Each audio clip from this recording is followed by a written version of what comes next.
how was Ramsey? Was he a good Yeah, How was he as a character? Oh, it was great. Yeah, he was everything as a character. Yeah. That's what he was. He was a character. Yeah. He was who he said he was. Killa Kela podcast. KillaKelaOfficial.com. Killa Kela podcast live show. Step into the live and dangerous world of music and street culture's #1 magazine platform, the Killa Kela podcast live show. Special guests alongside performances, news, reviews, profile pieces to a live studio audience. Your monthly live stream is here. Hit Facebook page Killa Kela Official. Instagram UK Frontline. 101.4 FM, 24 hours a day, all genres. FlexFM.co.uk. THTC, the UK's leading ethical streetwear label. Organically grown and ethically built garments from hemp, organic cotton and other sustainable materials. 2019 is their 20th anniversary year. Join me with THTC as a Killa Kela podcast sponsor celebrating music, social activism, hemp and street culture. THTC, eco-fashion redefined since 1999. Beatbox created. Killa Kela. And we're here to talk about world music and street culture. Killa Kela podcast. West side. West considered best, but that's debatable. This is the Killa Kela podcast, live and direct. Central London, as central as you need to be, all right? Big shout out to Graffiti Kings. And right, getting into this thing on a beautiful morning. A friend of mine that I have known long enough. He pretty much was a part of my introduction to the music industry, and I had been a fan for decades before. Pretty much, he was a pioneer in Graffiti Realism, styles for days, producer, artist in his own right, the mighty. Part 2 inside the house. Come on. Good to see you. Good to see you, Mr. Keller. How are you? Long time. I'm good, thank you. Yeah, I just kind of come from one point in London. It was sunny. Got on a tube, popped out the other side, straight out the womb, and just pissing it down. Can I swear? Oh, you can do what you want, mate. It's just there's no parents in this. The occasional language may alternate. Yeah. So I put the sentries on. No parents in the room. Though I was watching the rain come down, and I had to say, I was like, dude, I hope you ain't walking right now. It was literally like light and day. I was like, yeah. No, it was good. It was really coming down the windows, but I was in safe space. I was all right. I'm thinking, well, as long as that stops before I get off, if there's no overhanging rooftop on the Kensal Rise station, because I couldn't remember if there's a roof or not. Do you see any pieces around there on quite a lot of track sides, yeah. Have you noticed that? I've seen a lot of colour going on around them. Quite a few colour ones, yeah. A few big things as well. Can't remember the names as much. I think it's more of a newer generation. Yeah, it certainly is, yeah. Yeah, people of my age, we kind of phase out of it a little bit. We don't know who people are anymore. Well, I think it's a case of being there and watching. But, like, it often, like you say, we discover things when being entrenched in a scene and a thing, isn't it? Like, if you step out of it for a second, and all of a sudden it's like, whoa, like, oh, what's all this? You know. Well, I think I've slowly kind of pulled away from any scene. I've kind of gone into my own kind of solitary space with things. Really, even a lot of artwork I do or painting wise, I don't really try to promote it in any kind of scene. In some ways, I've kind of backed right out of self-promotion because I just don't have too much interest in the kind of social media internet thing and just the way it's shaping our kind of culture in general, just all culture. It just seems to be taking over, and I don't like the fact all my business is just completely at whim to corporate control space. It's not like as in like social platforms and things like that. Yeah, the space I walk in is the space I walk in. The people I meet down the street, like yourself or whoever, that's my universe. That's kind of mine. It's mine to own, not for kind of data miners to own and ship around and make profits on it. So I just find it a bit like, well, we know it's corporate control space. We know everything we eat, everywhere we go out, every party you may go to, or everything you paint or do, or whatever you listen to when you post your little YouTube clips and whatever.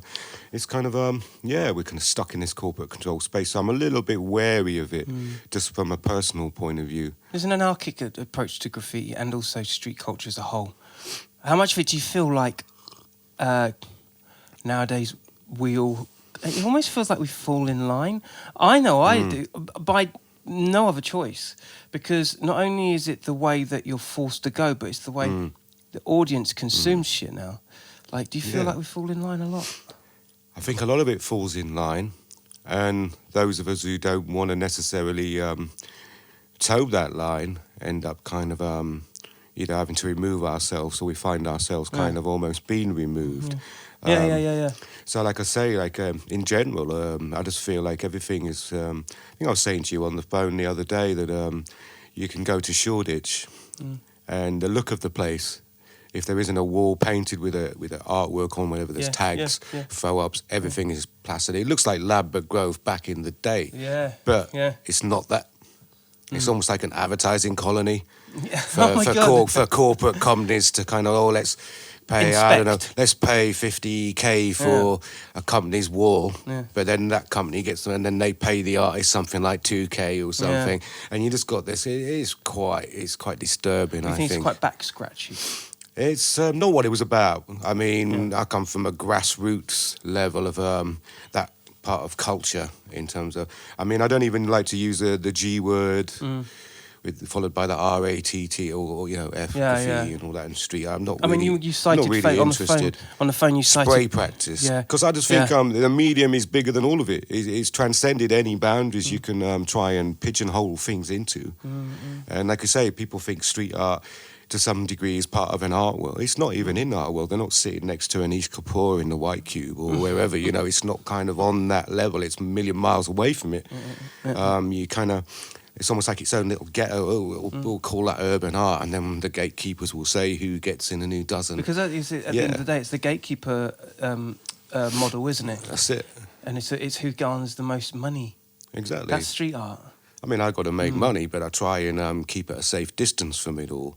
And I try and do a lot more writing than I did, because I think a lot of the time we fought with the can. Or with the paint, rather than actually looking at what it is we're doing, or trying to put some context out there. So if we can all complain, they don't understand it, these people outsiders don't really know what it's really about, they don't know what's real. End of the day, if we don't write things down in some kind of theoretical context, then we're not taking control of it. Whoa, that's deep. You're fucking right. Listen, for those of you that don't know enough about this man here, there's a visual element to what part 2 does, and there's an audio state, and it's not. They're not in different elder state. It's the same. It's like you were very much on the crest of stylistically in your own lane, but at the same time there was this fledgling broken beat trip hop new wave of music coming out in the early noughties that. I don't know. I just felt like your sound, along with the Flesh crew, originally Flesh for Old with Juice Aleem and Toasty Taylor. Big up the boys. Big up Dave Budgeon as well, who reconnected us. Fucking up. Yeah. Yes, Dave. He was like fucking Cilla Black in this piece. Bass guitar master. Yeah, totally. But these connectors and dude, like your sound. It almost was like a visual equivocal of like Graff. Well, for me, I see it as the same thing. Yeah. Sound, visual, sonics. I almost look at it. I'm not a synesthesia. I don't have synesthesia as a condition, but I see it all in that context. Like a painting may have a kind of sound to it or waveform to it, and sound can create kind of images or whatever. And some people, can look at a painting who have the actual condition and they can hear it. And there's different types of that condition, synesthesia. But I see synesthesia as almost of a kind of healthy way of looking at things, rather than everything being pigeonholed into different categories and boxes. I see everything as like everything is everything, and it's kind of what you make of it. Because for me, I may do things with permission, not permission from an art point of view. I may do illegal things, I may do legal things, I may do stuff that's more art-based, stuff that's more type-based. I don't really want to define myself in one particular box.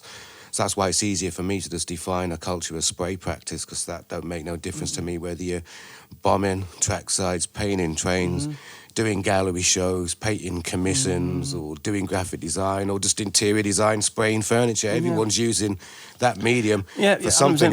And back in the day as well, we didn't have all these Beltons and Montanas. We had car paint and the occasional buntlack when you felt lucky. I have this conversation with people all the time, right?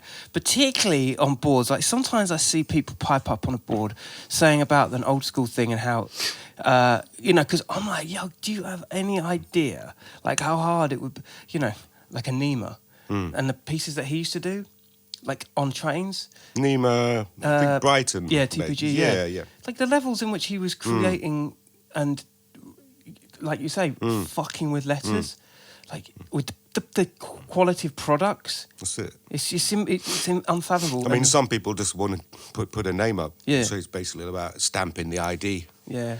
So tag is an ID and identity, which is more or less what the whole thing was about at a grassroots level, finding your own identity through using a medium that was never designed to make artwork with. It was designed for touching up cars and whatnot, So in the 80s, that was kind of what we were doing, making do with what we had. It was very DIY. There wasn't a career on the table like these days. Yeah.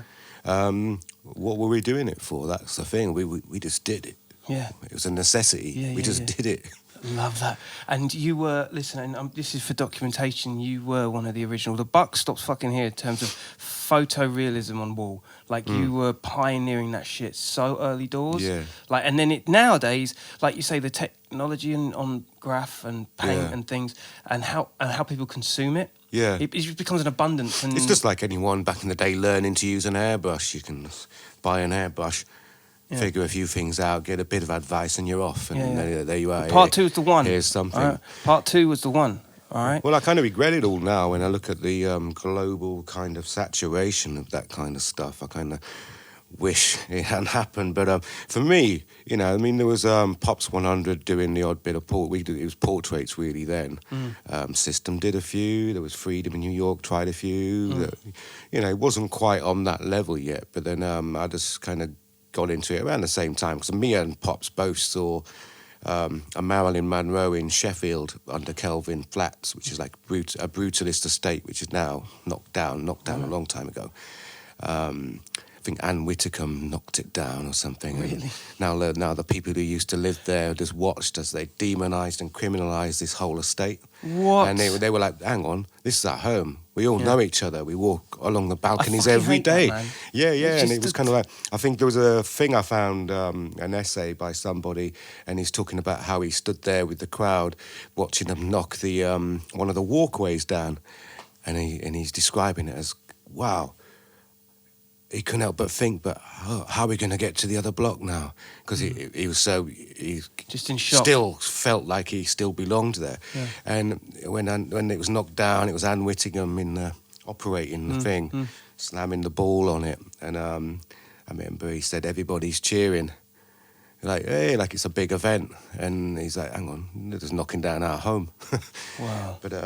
But going back to subjects, because I strayed off this is everything to do with this podcast, bro. Yeah, there was a Marilyn Monroe. The guy only did it once. I think it was a writer called Mercury. He used to write Realism, part of Sheffield, TDK, ACT, and them guys. I think we were influenced by that. But I think after a while, by about 1989, he was doing a Roy Ayers. I did a Roy Ayers just for a nightclub backdrop for a jazz funk night. And I did a Roy Ayers, and he said Joy. That's when I really kind of found it. I found the tones using really rubbish car paint because it was kind of quite watered down, so I could blend the tones. And for me, at the time, I think by 88, it seemed to feel like in the mid-80s we had a scene here, and it had its own style developed through Chrome Angels, Non-Stop, All-Star Kings, this kind of more technical, refined kind of style that was a bit more kind of futuristic, Look at them old Goldie pieces like Future World, Machines, all that. It had something there. But I think by 88 it started to regress back to this New York style. Yeah. And it started to feel a bit like, as Acid House came out, a lot of people stopped writing the country had house raids all over the country, and a lot of people gave up. And the only people who were left doing it were people like myself or whatever. And there was a lot of select people in different cities across the UK who were just like, hang on, I'm just getting good at this. Is this where? You know? Yeah, exactly. Yeah. So the photorealism, really, it was just a thing like I kind of felt like I'd done all the letter thing and I'd done every kind of angle on it, and I just wanted to go, okay, well, I'm not really bothered about a scene anymore because there isn't one. So as there's no scene and everyone's out raving, pilled up, I wanted to see what else you can do with this paint. Can you use it like a paintbrush? Can you use it to such that a level? And nowadays it's so seen as being like the not the norm, because it's not an easy thing to do. But with everything that street art encompasses, it's almost seen as almost, dare I say it, slightly dirty that you don't put your tag or a validity. It has to it's almost like street art just allows anyone to do that anyway without any sort of validity. That's it. That's it. I got it. No, you got it. I think the thing is, well, you got all the access to all this paint. Most of them got paint sponsorship. You got all these different caps and nozzles. Whereas back then, we had to make the caps ourselves. I remember making the first stencil tips just with a Stanley knife by blading off a lid. What? So you got the middle, blading off the top so you can put your finger in so it slots back on the can. You know, the middle of the lid. Yeah. So you cut out all the outer, so you got the middle, it goes on, then you just pierce a hole in the front. And we were doing, they sell them now. Fuck. It's just a homemade nozzle from the 80s. That's mad. Yeah. That's mad. And everything, I remember God. Juice in Birmingham was doing mixing nozzles, just using the WD-40 tubes. When you turn one upside down, the paint from the bottom can goes up into the top That's can. right. No, so we were mixing pinks out of Duplicolor. Yeah, Miriam explained Red and white this thing, Duplicolor and making our own pinks. And if you do it for a while, you can use it, and you got one pink, then you can take the same kind of mix a bit more in and keep changing the like shade. different shades. That's amazing. Like very, very subtle varying degrees. Is there any worth in it in that happening that way now, or is it really like all the No, you creativity? can buy that. You can buy mixing nozzles now. But then again, all these crazy. brands have got a million shades of everything anyway, so you probably don't need it. Yeah. But it's a bit like music, everyone's using the same software, everyone's on Logic, so all the music starts to sound the same. It's the same with walls. You're just walking around wherever, Shoreditch, London, wherever you go in, Birmingham. It all starts seeming linear and It samey. just looks like I'm just looking at surfaces just full of coloured acrylic. Yeah. But back in the day, I liked the fact you could have like car paint, but then you'd have a bit of bunt lack, which is a bit more matte. And then you'd have an outline with Hammerite Smooth Light or something. Well, I was thinking so all this. the paint had different textures from satin to gloss to matte. And different kind of strengths. Yeah. And I kind of liked that more. Me too.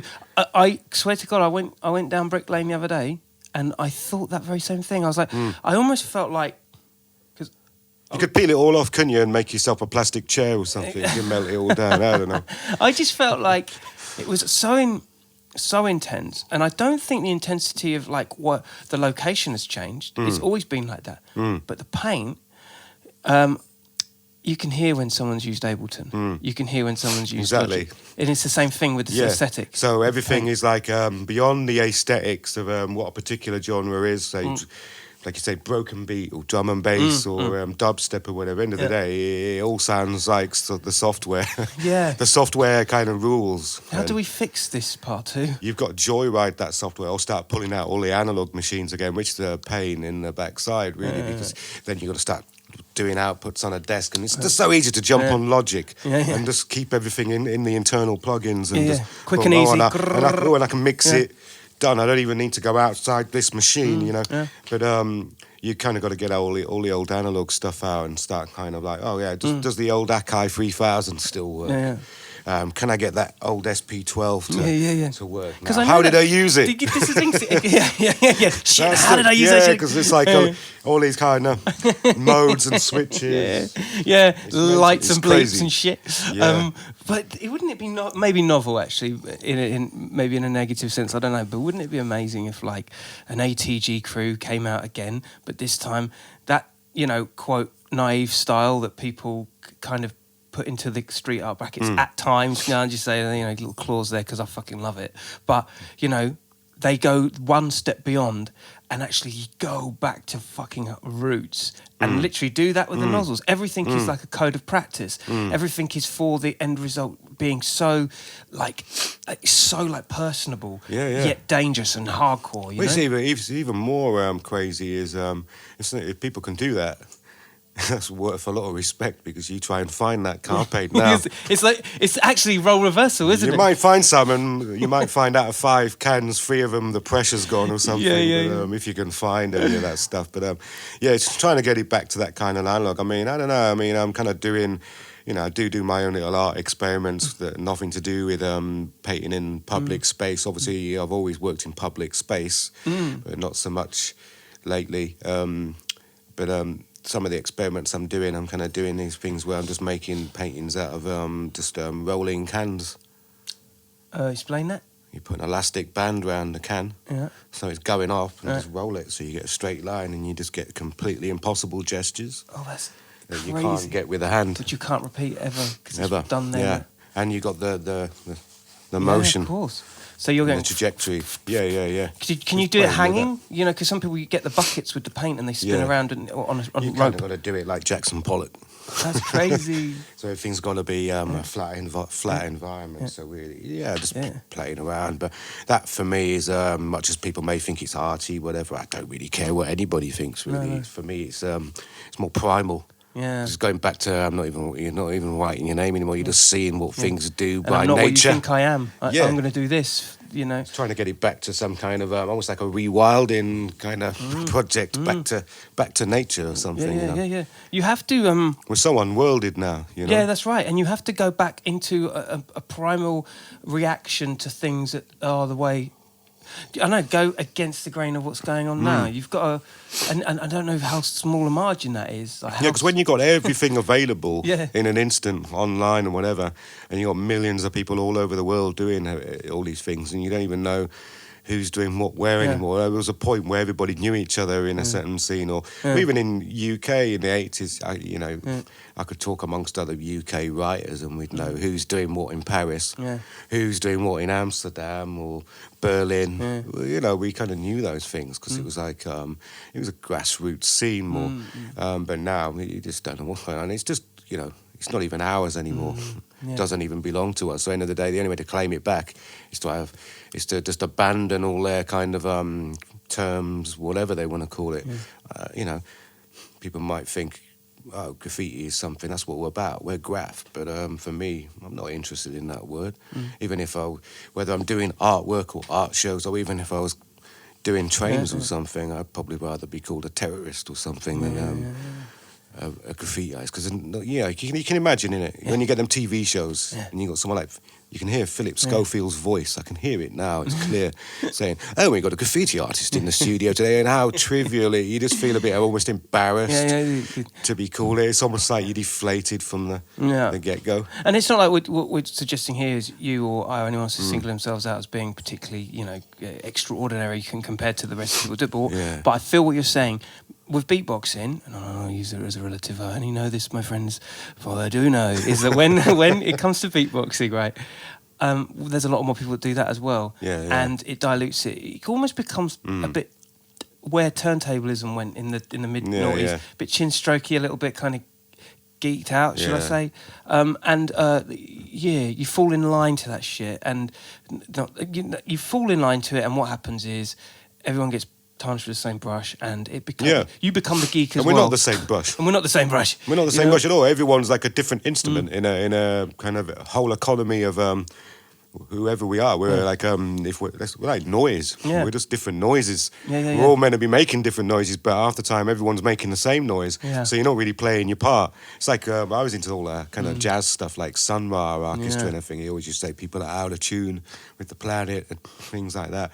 And he's saying, the Earth's in the wrong key at the moment. See, true. And he's saying God can come along and say, okay, if you've got a key on the keyboard that doesn't work, you can miss that key off. And he used to say, God can just miss that key off, get rid of Earth. It's cocking up the whole. It's cocking up the whole orchestra. You know what I just thought of when you were saying that, bro? Do you remember Les Dawson? There's a comedian over here in the UK called Les Dawson. Do you remember he used to play the piano wonky? And he used to sing. Yeah, he used to sing wonky and play the piano wonky. Like if you're a comedian fan, I like comedy. So like, if you check that. It's just, I just thought of that because sometimes it takes a little bit of someone stepping out the status quo and being like, well, I'd say Tim Vine or something. Is it Tim Vine? The comedian, the Vine. There's one of them's. What's he do? There's two, isn't there? There's a comedian. Yeah. I think it's Tim Vine. Oh, what's the? He just does one-liners, but then he does a little song here and there, and he just Great. plays some stupid song. There's one something like pen behind the ear, and he's got a pen behind his ear, and he keeps on having to throw it and land it on the ear. And the music in the background, he's already pre-vocaled it, going pen behind the ear. And it just repeats, and he misses, and then occasionally he gets it, and the crowd cheers, and then... because it's taken so long, he'll go, okay, let's try it with 2 pens. And and he just keeps it. Yeah. I mean, there's a guy. It's almost as well. like slapstick. Yeah, totally. And there's a guy that I chatted on podcast. It's not on yet. It's going to come on soon. But a guy called Chris Turner, and he freestyle raps. Like, you know, he's like kind of like quite well-to-do guy. It's very, very much like this. You know, you wouldn't think he'd battle rap, and then all of a sudden, like he'll be handing, you know, like Supernatural used to do back in the day, like, that URL rap battle stuff. But he'll be given stuff. And he'll be rapping about it, but he won't just rap.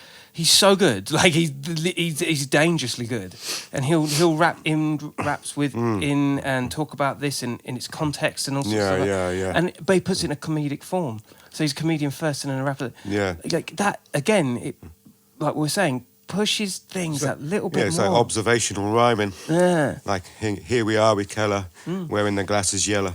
Just putting things in with the cup of tea, and I don't know. We should be wearing masks anyway, shouldn't we? We've got this corona thing going on all over the place. That's what I say to everybody that comes on. You know, I say it's either pixelation or mask. The corona's real out here.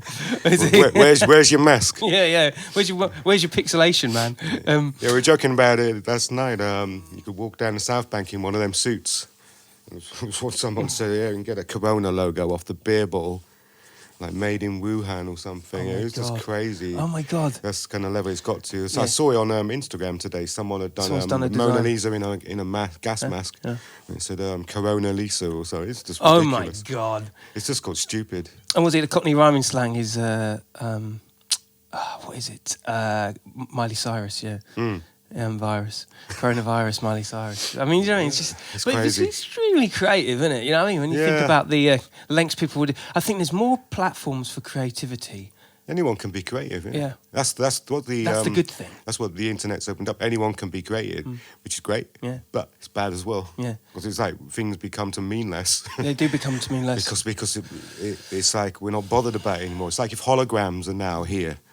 and they're everywhere. Then we'll forget about the real people. After a day, like, oh yeah, we couldn't wait for holograms in the future. Yeah. But like, holograms have been out a day. Bored of them now. Yeah, you just put your hand through them. Yeah, don't know what else. Dolly Parton don't look like Dolly Parton no more. Well, they've done Whitney Houston. Oh, have they? Oh, wow, Whitney Houston now. You can go and see her on tour. I was never a big Whitney Houston fan, you know.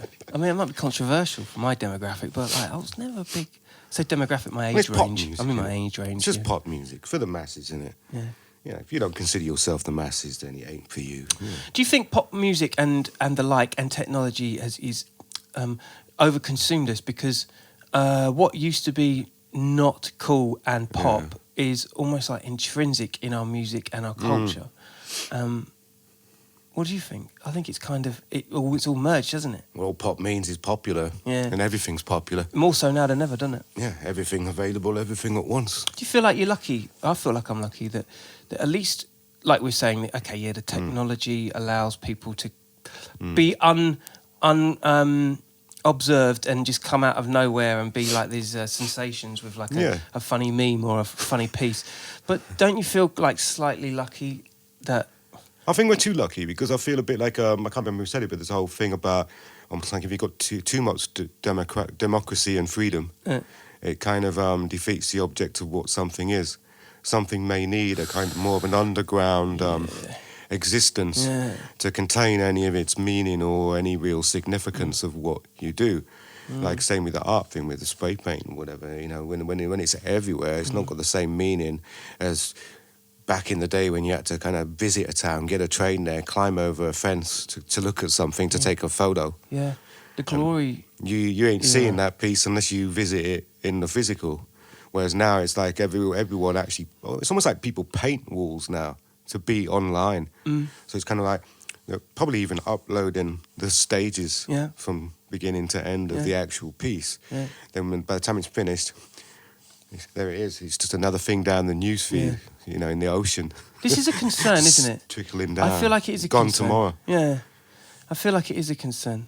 No, it's definitely a concern. What we need is a big solar flare from the sun to just knock out the grid, start over. Sounds harsh, sounds almost right-wing maybe, but in some ways it's kind of like culturally, I think we just hit a critical mass. It's kind of almost 0.0.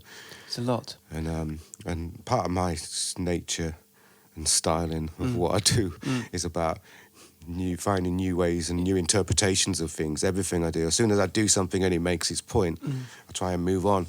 So I've always had a problem fitting in with all this kind of other stuff because it's always very, very much people find a niche and then repeat it and repeat it and make it their brand. Yeah. Whereas my brand is like constantly shifting, constantly shape-shifting. So people, it's harder for people to kind of lock it down into their little markets, which I'm fine with. You know, their market is their market, and my market is my market, and my market is not being in their market. Yeah. So, and you know what? It's refreshing to hear, but it's also if you calculate what you're doing right, it's sustainable. Yeah. You can live off of being off grid. You can survive by being individual. I could follow the markets and be a whole lot richer. I can pretty much know how to manipulate all of that if I really wanted to, but it's not me. It's not fun. Exactly, it's no fun. To me, making anything, whether it be through art, visually, or sonically, through music, whatever, making anything to me is about exploring. It's the exploring and almost like getting some equipment or some paint materials and working out how to joyride them, you know, take them for a joyride, you know. Do you think that takes a strength in character and belief? Do you think that's like a real... Do you have to be really hard... Seems so. Yeah. It's quite a lonely place. Because you're a very... Yeah, it will be. Yeah, it's a lonely place, you know. I've got my drinking down to solitary drinking. I see it as a solitary sport now. Do you? Yeah. I nicked that off, I think it was Forrest Whitaker, off one of his films. So the drinking is your medicine, your business. You keep it solid. Yeah. Well, no, it's not. I don't mean it in a real alcoholic sense, but I'm just saying, I'm pretty much, I like being in my own company realm, really. Yeah. I mean, I'm social. Yeah, of course you are. I'm a social creature. No, but I think I don't want to be part of all this other hedonist kind of Well, I have to admit, out there. I have to admit, right, when Dave Budgeon, big up Dave again, hit me up and said, "Yo, fuck it, I'm boys with Part 2. Do you know Part 2?" And I was like, bro, I used to tour with the guy. Like, me and him got stories of days, right? And New York, right? There's explain this story. So we went on tour, like 1999, wasn't it? 2000, something like that? Something like that, yeah. With Ninja Tune, and it was us, there was Vadim, DJ Vadim, who's been on the podcast, Roots Manuva, DJ MK, and I think, to my knowledge, maybe even Cinematic Orchestra. I don't think they were on that tour. No? Dynamic Syncopation. Dynamic Syncopation. Yeah, them guys. Yeah. Yes. There was two of them. Mm-hmm. That's the one. And it was a mixed match of all different things. I think Kid Koala did a couple of dates, and then but we went. Went all over. Yeah, we went all over, and it was my first time in a big bus as well. It was like a fucking big deal, and there was sections, wasn't there? Like, you got to sleep the right way up because when it breaks, if your head's facing the front, your head butt the your head butt the wall. But this was New Flesh Road, and we were out partying and doing our thing. We were in New York, weren't we? But I didn't remember this story. It was a different gig. We were there for another reason. I didn't even know you were there. I think all it was we'd gone to Ram LZ's. The story was Ram was big on his drink. He pulled out the beers. Then his wife turned up later with a bottle of vodka. Then they had weed without the tobacco, some really heavy stuff. And I didn't really smoke much weed, so when I hit a few, I kind of almost forgot. And then I think it hit my stomach, and I did what they call throwing a whitey. Yeah. So there's one point I had to hang out of his window, and the window was the wrong height. So you couldn't lean over the window ledge. Oh, no. So you couldn't kneel down. Yeah. So my legs were in some really contorted, weird position. I was just watching planes landing in Newark Airport. No way. Over the water. And then I thought I was going to be sick, so I ended up locking myself in his bathroom. I think I was in there for hours, and it was just loads of his neon masks just staring at me. And I'm just holding onto bath towels going, oh, come on, be sick. And he wouldn't. Yeah. And then, I hate that feeling now. And then we kind of left there. and Juice Aleem turned up. He was on a later flight and wanted to go out. By the time we got to this club in East Village, I was just like, I just found a massive speaker scoop, and there's a little space behind it and a bit of bench, and I just kind of fell asleep on it. And it was, I remember it was someone going, Keith, and it was you who woke me up. And I was like, I know your face. Why are you here? Why are you waking me up? Dude, I don't remember. And you were just like, this was the alarm clock. Yeah. That's I was amazing. saying Killa Kela was an alarm clock. And then it's weird, they were on the mics. They'd got on, they weren't even meant to be playing there. They'd ended up on the mics. did Now we all you know were we were waking gonna me be up. there? Toasty and Juice Aleem were rocking some mics with the crowd going mad. And you were just laying out. How did you know we were there, or did you not know? No, I didn't. We just ended it. Accidentally happened to be in that club. Well, motherfucker. Because someone had said something to somebody. There's a thing down there tonight because we weren't due to play until the following night. So we were there 3 days for like a half an hour gig. That's crazy. So, well, yeah, but it's still he's worth it. yeah. Wait, so we'd end up in that club. But I think the jet lag and then also the me being wrecked just messed me up. And I think the next day, apparently I'd made Ram have to urinate in his own sink because I'd locked the bathroom door. No way. And, no way. And Toasty was going, Keith, you know what happened last night? You made Ram pee in his sink. Going, are you going to ring him about the gig because he doesn't know where he is? And I went, I couldn't ring him. I was like, nah, I'm too embarrassed. I didn't ring him again until I got back to the UK, and he went, nah, everything's cool, it's cool. Bless I was just so embarrassed with it all. Oh, what was? I mean, it's, by the way, fucking amazing story, amazing. How was Ram Ellsey? I mean, rest in peace. How was Ram Ellsey? Was he a good? How was he as a character? Oh, it was great. Yeah, he was everything as a character. Yeah. That's what he was. He was a character. Yeah. He was who he said he was. That's what's interesting. All that stuff you read about his mythology and the stuff he talks. That's him. He almost lives by it. He was the Gothic futurist monk. Whatever he said he was, he was. Yeah.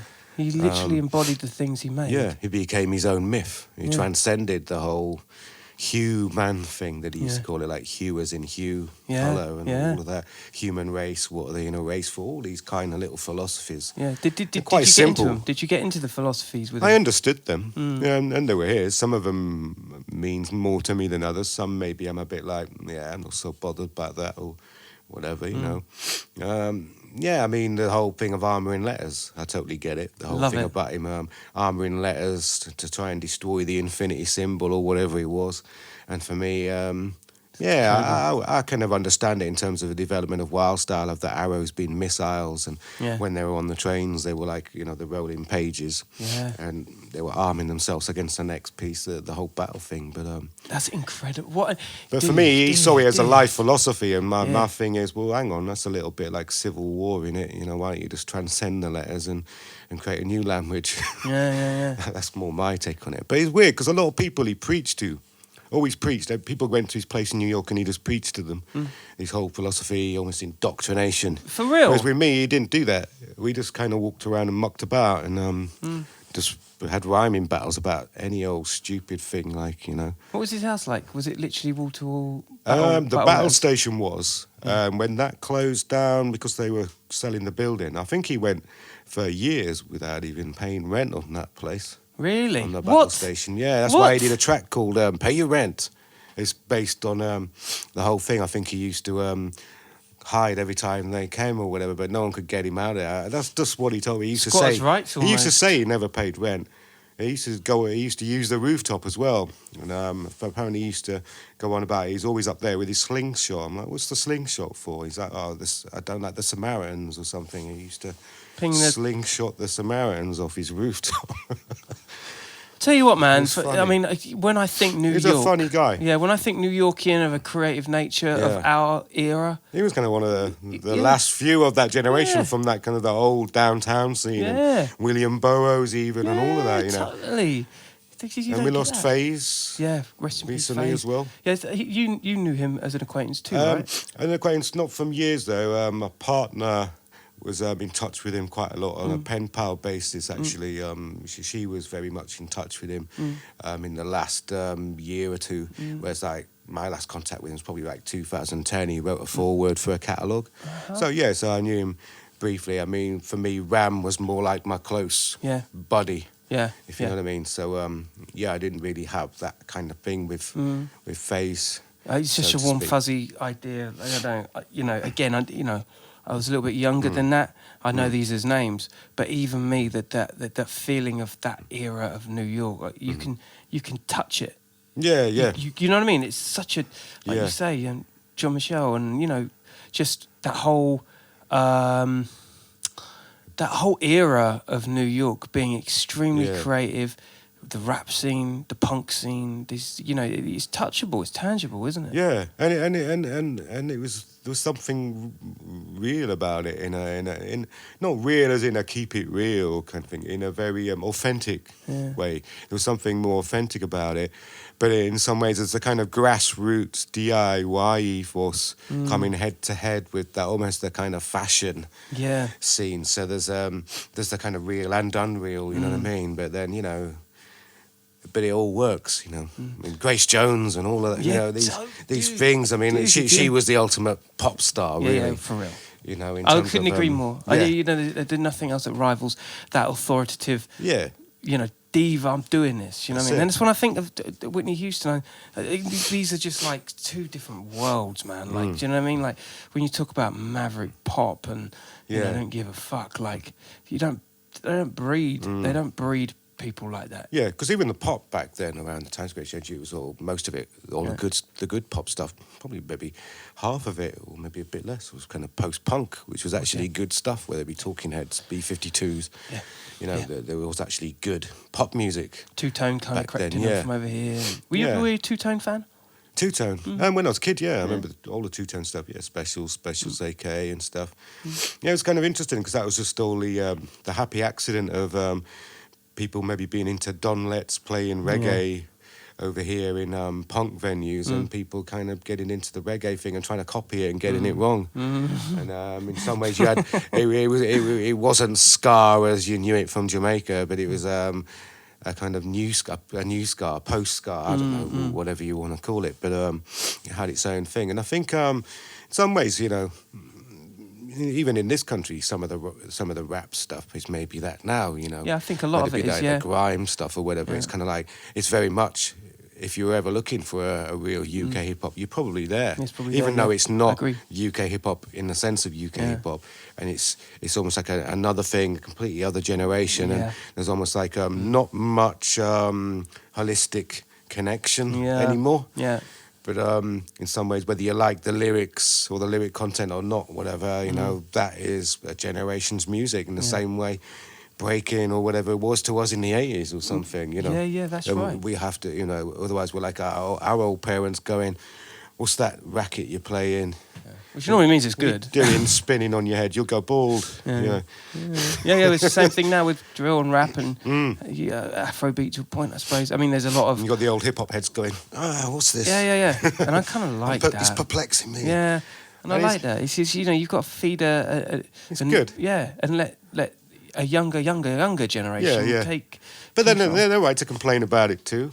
Yeah. But then again, you know, we don't have to be part of that. We can just watch it all, watch them be more successful with 50 million YouTube views and watch the old heads moaning with their 100 views. I mean, here's the thing, and that's another fact. Like with in grime, for instance, the forerunners are still of the age of... The forerunners of grime now are still of the age they were there when they started it. Yeah. It's very rare that as an organism and a scene still continues. Like, if Sex Pistols had just kept on going, would they still be the forerunners now of punk? You don't know. But Wiley and Lethal Bizzle and all these people, they're still at the table, which kind of makes the DNA relevant. But like, if you'd have turned around to Wiley and say, like, who's your favourite rapper? And he said Jadakiss. Or he says, you know, my favourite, what I grew up on was, I don't know, fucking Grandmaster Flash. You just blow your mind. It's totally different things. Kind of makes it relevant again. But that's the thing. I mean, what we got to remember is sometimes we got to forget all these categories and titles. That's why I keep saying I like to try and broaden things out and stay away from the kind of categories. Because it all feeds. Because the main thing, any of this new stuff's got in common with what we were doing in the 80s, 90s or wherever, or New York people in the 70s. End of the day, the main emphasis is all about just empowering yourself. Yes. Taking control of a situation that's not necessarily good. Fact. Maybe the area you live in, the family or the kind of code you're born into, which you didn't have a say about. You were just born into it, and you're trying to find a way out. You can either stay in that same thing, in that same condition or state, or you can try and do something to empower yourself. And that was what kind of the painting was for us.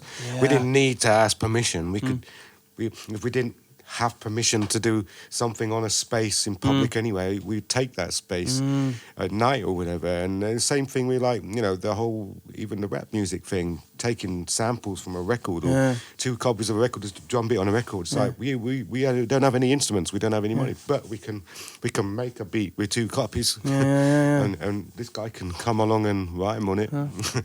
And then we got people dancing as well, and a guy painting. And they're doing it without permission. Fuck you. Do you think the institution that street culture and street music, art in particular, let's just say right now that is an institution. Yeah, it is. Yeah, it's slowly breeding and it's building a foundations, isn't it? And I think even as graffiti, as an order, if people want to stay kind of really in a purist mindset about it, then that becomes an institution. It does, yeah. All an institution is. That's what I'm getting from this conversation. It's a code of conduct and a set of rules, a kind of rubric of you don't do that.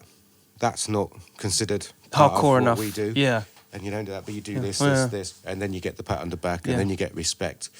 And then if you go over me, we've got beef. And all of these things. But at the end of the day, really, it's the same in all circles. You know, you make competitive things on a kind of business level in another area of these arts, whatever. In some ways, it holds people back, because I think what makes people strong, similar to the mafia or whatever back in the day, was it's all about kind of strength in numbers. Yes. Which are ultimately, in a tribal sense, we spend a lot of time kind of beefing with each other, which I think some way pulls the whole thing down, really, and probably why a lot of things like UK rap back in the day wasn't successful. That's right, yes. And a lot of artists from this country aren't as well known as other people in Europe or America or whatever, because people it's like the crab in the barrel syndrome all the time, you know? Yeah. Caught maybe the last pinches of that coming into... Because I came in from a UK hip hop scene, you know, but it wasn't. There was elements of it I didn't like.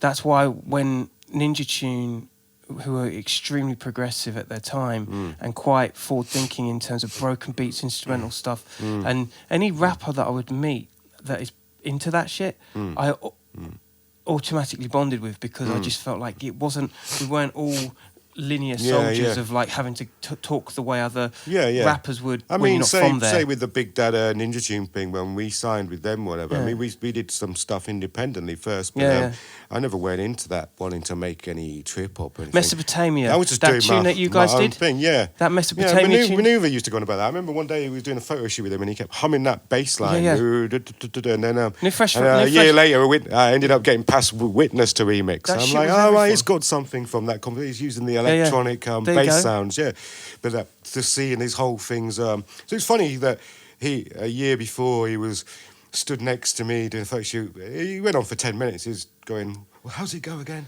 Doing the Mesopotamia thing. He's going, how do you make an acid bass line work with jazz sounds, Keith? It was incredible. And then I got Witness to Mick, but it just interesting that distribution of ideas. That's how things work, and they operate better when you're not really too set on trying to make one or any specific thing. It's just, it is what it is. This is legendary talk. You know. This is so for those of you who don't know, and I wanted to get this in before you went into the story, but like fucking check out New Flesh for Old Mesopotamia. As Keith says, it's 95. I think that was. That kind of spawned inspirational ideas for Roots Manuva Witness as a beat. Yeah, crazy. Well, we would say and then you so. remixed it. We'd say so. Rodney did actually ring me up once 3 years ago or something, and just randomly out of the blue, he just called me. That's normally how he does it. He does, he does. And he randomly called me. I think I'd missed a call from him at something like 4 a.m. or something when I was asleep, and then he got me in the morning, and he just went, part two, I just want to say I owe you some royalties. I thought I was doing this, but I learned it from you. I owe you royalties. And I'm like, and someone said, did he give you any royalties? And I told someone. I went, no. He was only just being Rodney. Yeah. He was never going to pay any royalties. It starts with the 4 o'clock call, and then he knows it's just like he just felt like he needed to maybe it kept him awake for one evening. Yeah, and he yeah. just thought he needed to say Oh, it. mate, those things that keep you awake for one evening, man. I mean, it's right. So let's go back very slightly because we're really dropping some fucking science right here. So where are you from? Where did it begin? Where's your? What? Yeah, come on, let's get into the bare Well, I bones. grew up in York, York. in the north, yeah.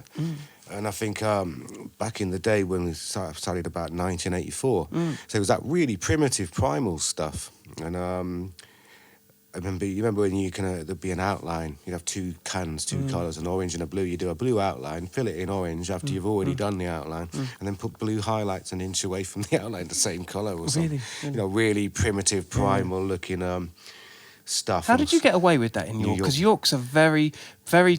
I did a load. I did... the first one I did was on the back of a shopping arcade. It's beautiful, York. And a friend Lovely of mine place. chipped it off. He actually, because the wall was a bit flaky, he chipped it off out of jealousy. Really? Yeah. No way. I did another one It's a lot down of a finger stick it work. on a breeze block wall, and then we met some people uptown who were doing stuff, joined forces, and we just went out doing train bridges every weekend. So it's still at school. Go to school and we'd go on a train to Leeds Market, There you go. because they had these DIY shops that sold loads of car paint, but they kept them in boxes at the front of the counter. Now the counter's like maybe 4 foot high, so all we'd do is turn up with the old school head bags, and we'd have some of the two of us go out. You talk to them, ask for whatever's behind them that they have to turn around and get To a science. to say, "Oh, can I have a look at that screwdriver?" And then when he's at, no, not the yellow, the blue one, sort of thing. Amazing. And we'd be down the bottom. So we weren't just nicking cans, putting them down your leg or under your hat or in your sleeve or whatever, because we did do that. You were doing massive sports bags. But we were like, we need to get proper, we need enough to make, so then we could do like piece Saturday daytime somewhere, something Saturday night, and then Sunday. Amazing. Before we go back to school and get like 4 or 5 pieces, so we'd fill the head bag. I think we used to get away with that loads of times. I would imagine there wasn't many people that would be racking. One time, an old woman Clocks. clocked us. I think people probably did clock us, but didn't want to say anything. But you get these people, don't you? The old woman. Oi! Yeah. They're nicking your paint or whatever. And then we had to zip the bag up and leg it. We didn't leave the paint. I think we even kind of stuck Yeah, kept another a bit box more, worth in. And See and ya. legged it. And we got Snitch. chased. Some guys tried to chase us through Leeds off the stalls or something. Not happening. But Yeah. we lost them. Because Leeds was the kind of place there was loads of different indoor arcades. You could run across one main road and Absolutely. into another one. Yeah, they're So we still kinda like, got it's still away. like that as well. But we would do that and then we'd go back to York and then paint or whatever, So that was our little... Don't shit on your doorstep, kids. that That's was the our truth. place. That was our... But yeah, we never painted. We did do it. When I first started, I did the local health surgery because they had a really massive, big, white tiled wall right up the entrance that was just facing a car park, and you could see it from the main road, and did it at night. But one of the kids from my school, his dad was a copper, and they knew it was me, and it was I think it was called Alwyn Smith. Alwyn Smith's after You never forget a name. Yeah. Alwyn Smith say he knows you did it. Can't prove it, but he knows you did it. And I think he was there for maybe a week, and then they somehow got it cleaned off, whatever. So that was shitting on the doorstep. Yeah. And then I think most of the times I got caught, whatever, tagging when it was in my own local area, to be honest. Yeah. So I it mean, does it make sense. speaks Don't shit volumes, on your doesn't it? doorstep. Yeah. They're the only times I ever got kind of caught, and there were coppers who knew me. So there's no point even running. It's just like, yeah, you got me. When did you? So you were very much like me, actually. You know what I mean? Because the area that I grew up in was too small. So you got to kind of start. You got to start. I started travelling, getting trains out. I think it was more after the crew days with the early 80s. And then it kind of went into a smaller crew. A lot of those people weren't really very good at art or painting, and So then- they were a bit more hooligan-y, One guy in particular was more of like a kind of Leeds football firmer sort of youngster. He was a bit older than us, but he was kind of like about to leave school sort of age. Yeah. And kind of the circles got a bit smaller, and then after that kind of went more into a solo thing from like 87 or something, and then started travelling around a lot more, going to Birmingham and going to Manchester or going to London, and meeting other writers or whatever, and painting in other cities. And then I never really saw myself as belonging to any particular place or scene then. It was just I turn up where I turn up and paint, and which was hard to do back then because it's not the transient, like London in particular, it's not the transient place it is now, where you got people passing through in and out. You In different countries you as can well, paint in yeah. London in the 80s. You couldn't. No, not if you wanted to get robbed or something. You could if you knew people. Right. You had to know people. Yeah. And stand up for your own, I suppose. Yeah, that was it. I mean, I remember painting in 89, I think was the first time I painted in London. Because back then, no one but people from Nottingham, Sheffield, everyone went to London, took photos, but no one really put a piece down. You didn't know anyone, especially painting around Grove. There was always a lot of robbing going on and all of that. Going into the pit and stuff like that. Yeah. Last thing you want to do is... I remember 15 guys in there will run in that pit.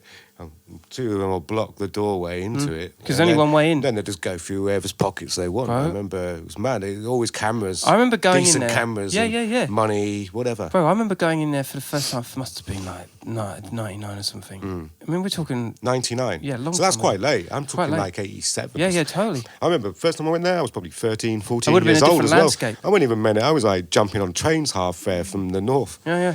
Turning up at King's Cross, jumping on the tube, whatever, and going to Grove. I was like a kid. Yeah. You know, you most do kids things don't. like Most that. kids don't even hang out in another kid's That's right. neck of the woods because there'd be trouble. I remember going into that pit and no one was in there but me, maybe 4 or 5 mates. We're all from out of town. We're all there just to see, get the Kodaks going, start taking photos. Yeah. And as I was taking photos, it was like a cinematic moment, how I imagined it in my head. But I kind of put my camera down. I see everyone like around me taking photos, flashes. And I look around and I'm like, hold on a minute. We're downstairs in a ballpark and there's only one entrance in and one entrance out. Oh, it's perfect. We need to get the fuck out of here. Do you know No, what I mean? We need to get the fuck out of here. The way that was set up in the 80s, I don't know whether I should say names or what. I mean, Foam was one name. If anyone knew anything about Foam, they'll know what I'm talking about. Don't even need to say no more. Okay. That's that bit done and dusted. Okay. And then other names as well, but that was the thing. There was some people who lived in certain blocks near, say, Westbourne Park Tube Station, and they'd know when new pieces had gone up, oh, right, payday this weekend. So they'd kind of see people come out the tube so they could see them. No way. Spot. I mean, in an area like that, back then, you could spot new faces who didn't belong or weren't from there. And you knew they were there. Yeah, alternative. These were alternative tourist destinations. People didn't necessarily go to London to see Big Ben or Buckingham Palace. Yeah. Some people went to go to Ladbroke Grove to see put their money in their socks on the way in or whatever they wanted to do. Not that it's a very good hiding place, but but that was it. And and then it's perfect because you block the door. People are locked in, going nowhere. Yeah. But your whim is just like, right, what you got? Alternative tourist spots. What's in your pocket? Yeah. Great. And it was just payday. So it's not like that, is it? So many things are different about them because even the pieces then lasted maybe 6 months before not anymore. it'd only go when a certain amount of pen tags would get more and more, and then it'd be like, someone's put glasses on the character now or whatever, let's emulsion it and do a new one. And it was a lot of the same people, whether it be Bunny and them guys non-stop or All-Star Kings or Scam, Casby, whatever, Foam, whatever, it was just, and they all knew each other in it. Yeah. So it's what I mean, smaller circles than you got now. Now it's anyone. I was speaking to Syme, he's on a podcast, and he was saying, what's it called? Trellick. When you go down to some places now, like a lot of the graff, they don't actually last that long at all. A day, maybe. Yeah, it's almost like... It's literally paint, get your photo. It's almost got its own new... That's the modern day rule book, I think, is, paint your piece, take your photos. And then get the fuck out. And that's it, but if you expect it to last... You've got no argument. But then it's like, for a piece it could cost up to like 40 quid now you're paying for cans. So what's how does that incentivize The incentive is your Instagram account. That's what I was talking about so. earlier, about you more or less, you're painting the wall, but really its lifespan is all about it existing in that kind of, cyberspace, basically. And its currency is in cyberspace in terms of likes and comments and whatnot. Generating likes and followers, that's the economy of it. And in some ways that's capitalism's little takeover of culture and spraycanisms or whatever. It's subject to capitalist reign and rule, really. And that's it. Globalization is very much concrete. It's funny, someone said, this old academic lecturer once, funny how people can predict the end of the world, but no one can predict the end of capitalism. You know, it's that kind of thing, isn't it? I remember when I heard that, I was like, you know, you see that guy in the town square, the end is nigh, and all this, and it's kind of like, yeah, no, nothing in terms of capitalism. Capitalism comes down. That's it. It's war. Yeah. It's just war. It's hell. Yeah, hell. That is hell. You get sent to hell. Be around when capitalism dies. Yeah, dude. When that bomb goes off, you know. That's cold. I think that was William Burroughs as well. Said, "Don't think about being around when their shithole blows up." in that voice, how's he do it? Don't think about being around. I can't do those accent things. Do you envisage because with my podcast, right? I mean, a lot of people may or may not know this, but everything that I do with the podcast is from scratch. It goes from I make the music. That's the soundtrack to it, the intro music. Then I'll do all of this, and then I'll go and edit it, and then I'll do all the trailers. I'll do everything from the subtitles, you know, right down to the wire. Yeah. There's something incredibly although my thing is like I'm a conduit to other guests and artists coming on, and I want to know all about them. The back line of it is entirely my creative space. Do you see, and I'm coming to something here. You will have rolled up. Yeah. Do you feel like the all-encompassing artist in you? Now, we're talking about the creation of the instrumental, the creation of the music, the end result, the product, the graffiti, the illustration, the artwork behind the piece, the thing that becomes the record cover itself in many cases. And then there's you that embodies both sides of it. Like, do you think we both share a very similar structure and way of working? You know, it's everything counts in the creative arena. Do you think that is part, or rather the lack of some creatives' identities, is that they don't fulfill the overall commitment of if you're going to do a piece, do the soundtrack for the piece. If you're going to do something, embody it you as a person, like Ramel Z would. Do you know what I mean? Do you think that is lacking? I think it's going to lack. It's always going to lack for that very reason. But you can... You're born into it. You're born into a system where everything is accessible and available, and anyone can upline. Like, I mean, you know, props to you for your podcast. It's the success of your podcast, but anyone can make a podcast from their bedroom. 100%. You know? Yeah. Just to use that as an example. And this is everything in culture. Anyone with money can open a copy shop. You don't have to be Costa or Nero. You know, anyone can make music on a laptop. You don't need a studio. You know so what I mean? So this is what I'm thinking. Like, why wouldn't a graffiti writer, like Trap House? I don't know if you heard of a guy called Trap House, but he does tattoos, he does graffiti, but he's also doing his own music. And there's something really, celebrating about that. Something really taking advantage of all these different creative mediums. And I love the idea of a graph writer having like you do, having your music that represents your art. Well, I wish I was younger. You know, I'd like to I'd love to come at things again from another angle. I mean, even with we were talking about trains earlier. I mean, I painted a train in 1985, and it was easy. Jump over a little wall that was about maybe 5 foot high. Them old concrete slab walls. And you're in a yard now, but it's raised. So to get away, it's easier to jump over the wall and run off into the wilderness or estate or whatever. And some of them layups were like that. I remember painting a train, it was just there in the layup.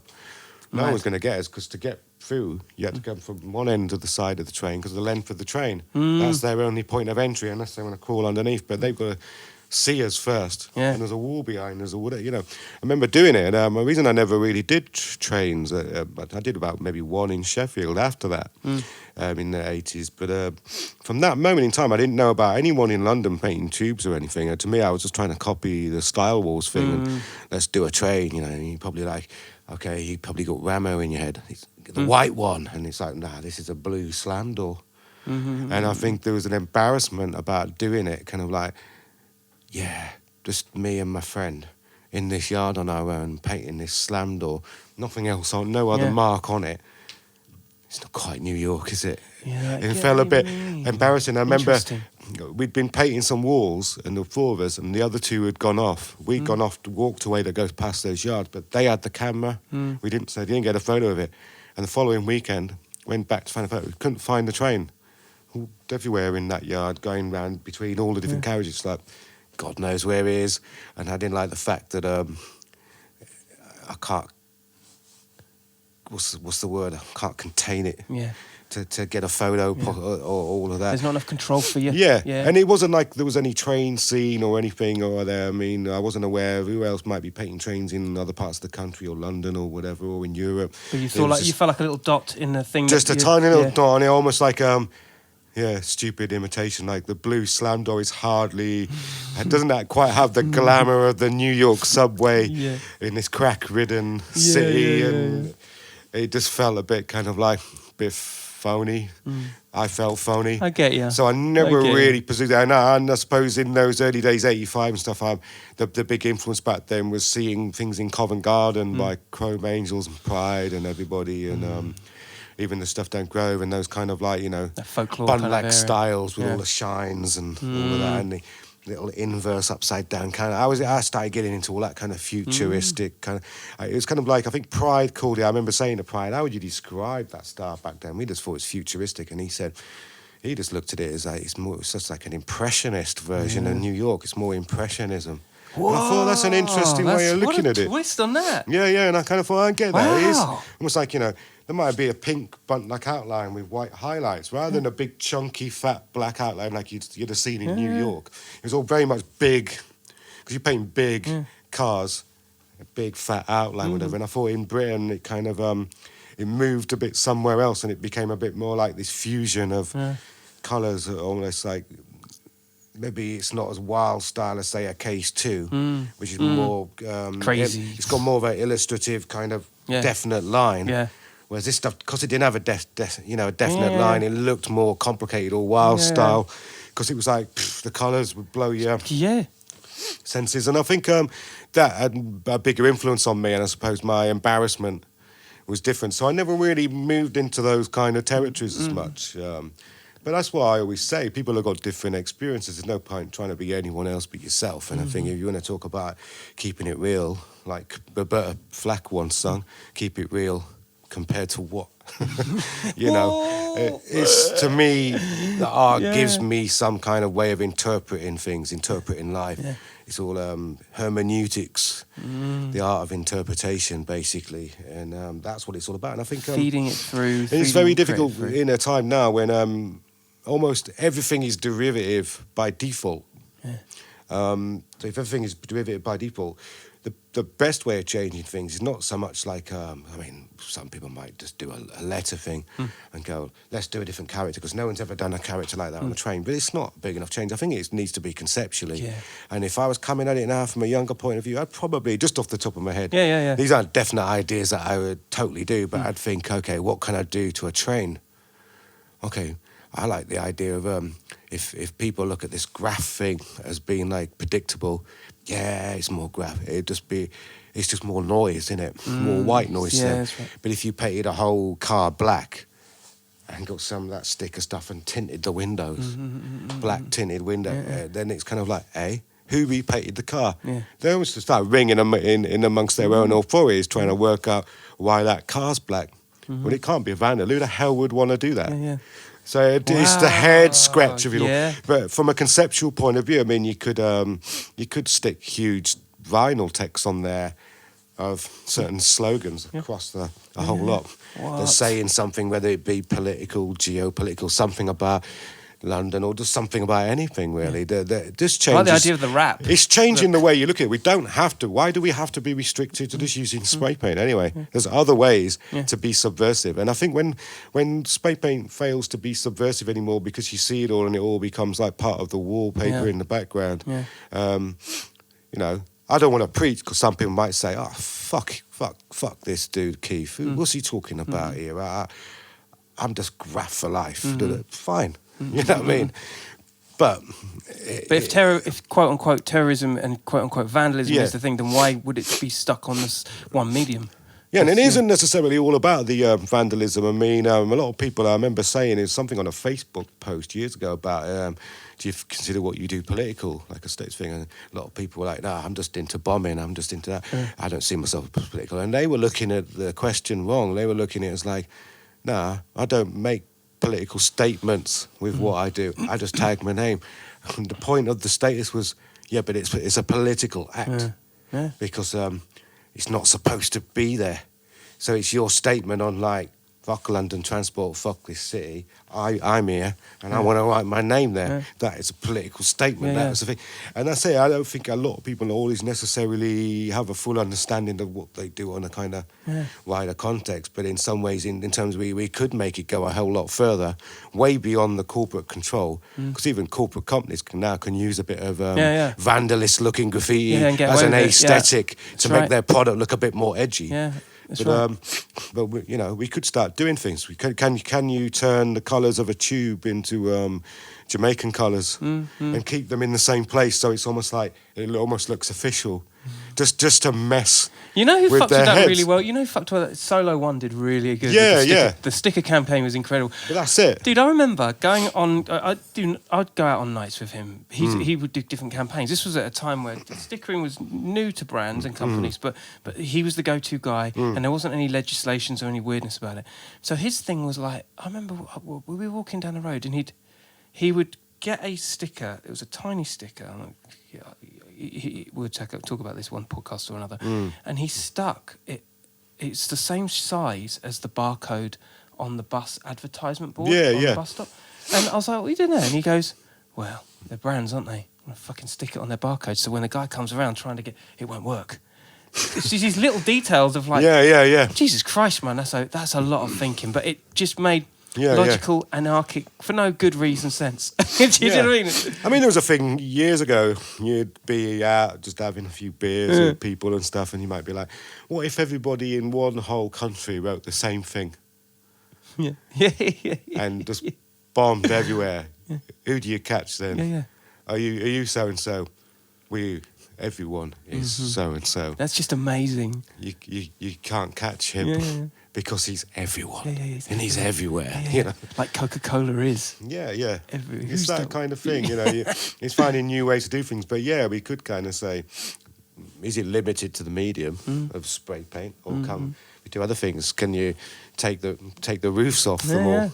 So there's no roofs, and make them and put something to do with an open top thing. I mean, these are maybe a bit stupid or but that's what creates silly. But it's just the idea of how far we haven't gone. Really, there's a lot of simple things and simple ways of looking at things where you could probably have more effect in subverting things and arresting people mentally, engaging Love them that. in new ways. Because I think. If something's been seen for 30 years and it's the same style at time to time, it's gonna like a virus, isn't it? It becomes immune to the antibiotics, you know, or something. You know, we become like people become immune to being engaged with certain types of work or whatever. What's inspiring you at the moment? Who's out there that you're just... Or rather, actually, no, let's be broader than that. What are your all-time inspirations? What are the people that you're like, because you were in VOP for a minute, you had your TAN crew, you had all these different things that you would... Well, I was in VOP because I was in Iconoclast, and VOP were part of that. And I think I did a few things down there in London, and it was a link to doing stuff in London at the time. And I think, that, like I said earlier, I think they just wanted me in because I did good photorealism or something. So it was a bit like, get him on board or whatever. But I think that whole thing split up.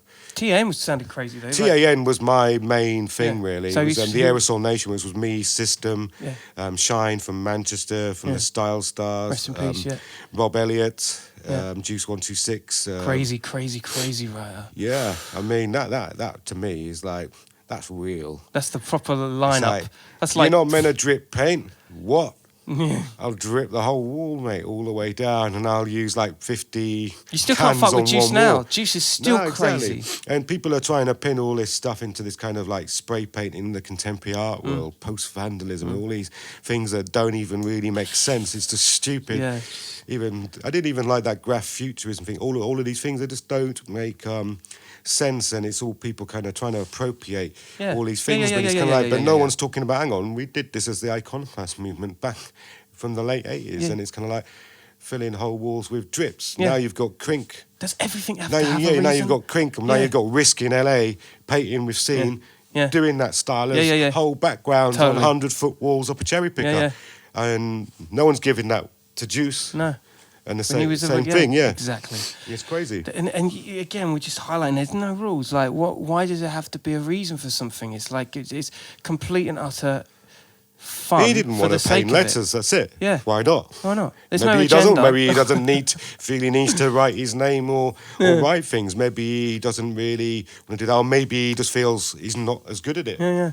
You can be, you're in reason to say I'm not really good at doing a certain thing and saying, but I'll play to my strengths. Yeah. And, Which is the best bit in yeah. being creative, because you fold into that Yeah, thing or- and you make the badass It's all scene come out of it. through. You use a weakness as a strength, Yeah. whatever. You Love can do that. whatever. But yeah, that was the stuff to me. That was groundbreaking. We were doing it with car paint. End of the day, the scene was on its ass. Nothing was going on. The acid house thing had taken over, and just a few of us wanted to paint, and we just wanted to disassociate from the American thing. Yeah. I think mainly because. I think it got a bit tedious as well, because you talk to people trying to, you always come across people who are outside of the culture, and they're always like, well, we're not really interested in what you guys do, because you're just copying America, innit? And that was the thing about it. That was the back thing, then. yeah. It was kind of like, it had to be seen as, it's just cool and trendy. It's a big thing in New York, and everyone here is copying it now. And it just got a bit like, hang on a minute, And in the end, it was a bit like, well, we've got nothing to prove in that arena anymore. Let's try something different. Yeah. Then it feels fresh. Yeah. And you're 'cause challenging your successors, and you're doing something a little bit different, and it works to Yeah, the... because we went on with that into the 90s, and I think in terms of graphing, only really came back into age from mid to late 90s, when that bloody Jason Nevins Run DMC thing came out, and there was a revival, and everyone wanted New York bubble letters again and stuff. And it was Isn't that just kinda crazy? and it's kind of like, hang on. Cultural appropriation again. We've been beyond that for you. Now you're going to send us back there. Yeah. And now you're all looking at us like we don't fit in. Yeah. Because that was it. In the graph world, it was like, oh, you guys are just art fags. And in the art world, we were like, it's just graph. Yeah. It's spray paint. Yeah. It's not accepted in our world. So you were kind of like on the threshold of neither here nor there, really. And in some ways, I'm kind of like, okay, that's fine then, so be it. It's bullshit anyway. At least we're doing what we want to do. Yeah. And not trying to do what everyone says we should do, or fit into some particular market or someone else's ideology. It's just like, at the end of the day, if it's really about being a renegade, then be a renegade then, and be yourself. Stand be for your yourself. own person, exactly. It takes again, it takes a lot of strength that like you... It's like I said, it's lonely. It's a lonely place to be. Yeah. Do you feel like... this isn't an observation. This is a purely personal question. You're going to go into observational comedy. No. Yeah. What's it called? What's it called when you do like miming? I'll do this miming at the same time. But do you feel like as time's gone on, that non-conformity can be to one's detriment, not in a technological, but in a solitude kind of way? Do you feel like sometimes your story gets sidelined because other people bark louder? So you can really feel like you're flogging a dead horse sometimes. And or you do stuff and it goes over people. I've done so many things where it's just gone over people's heads. Yeah. And then I see people doing it now, and I'm like, oh, hang on. All right, you're painting colour signal test strips and CMYK things. And when I did that, everyone thought I was just nuts. Why is he painting them all around East London, just painting whole walls white and just sticking a little CMYK square matrix thing on? And You kind of get removed from the now history books. people will use it as fill-ins, as styles. I've seen the signal. I did a signal test, I think, just off Shoreditch High Street, and I've seen a building somewhere in the Middle East. Enormous side of a tower block with that on, and I'm like, 10 years later, all kinds of people using it. But when I've done it, it's kind of like, don't really understand that. Well, it doesn't say anything, and it's not an image. What is it? And it was all a conceptual approach to things. Yeah, it's crazy. I was deliberately trying to be as conceptual. Another project I did was just I went round Shoreditch deliberately because it was all saturated, and I was painting whole walls white. And I had someone laser cut a stencil for me of all their HTML code. And I just put a code in the middle in the blue and red.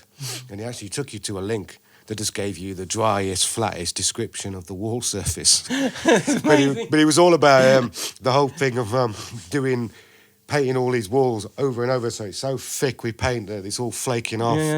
And you're only doing it day after day just for a photo to upload. Yeah. So it's like, okay, why don't you just paint the code on there then? That's And amazing. take it, then you put the code in your phone You know and what go I'm straight to the saying? internet. You know what I'm saying? But it's a Oh. conceptual Yeah. approach, and to me that the feels like future. an authentic way to be subversive, or if you really want to be vandalism or whatever, that is the way to do it, because it's got to kind of be like, hey, what the hell's that code? What is it? So sick. Put it in your phone. We'll put that in my phone. See what you're going to. Then you get to it, and all you get is a really flat, dry description of the wall, like almost like Exhibit A, metal framework wall covered in acrylic paint. That's amazing. It doesn't describe any artwork on Yeah. it, but in some ways it's just like, this is where we've gone, really. We've actually left our physical being behind and disappeared into this screen. I mean, that's it. Now the world is officially shrunk because it's on my screen. I can Skype my friend in Australia now. There's no distance. It's gone. Nothing, It's abolished. We don't even say hello anymore. No more distance, no obstacles, no more plane fare. It's just here. And what we got to talk about? Probably not much. Just like what you're up to. We end up talking about, well, yeah, washing machine's gone again. You probably end up talking the most banal. But I mean, having Shit. said that though, we haven't seen each other. When was the first time we saw each other? Last time we saw each other? Last time I might have been New York. I'm sure I saw you walking around Ladbroke Grove one year, and I was a bit like, is it? Isn't it? Is it? And I don't But we're think- talking easy like 20 years. Yeah, something like Come that. on, I mean, it's But- maybe even more, bro. I first met you, I think, on the tour when you were touring with Vadim and Mr. Thing, and I was with New Flesh. Yeah. That had been 1999, I think. You come around the house, and it was like next day. That's it. Do you know what I mean?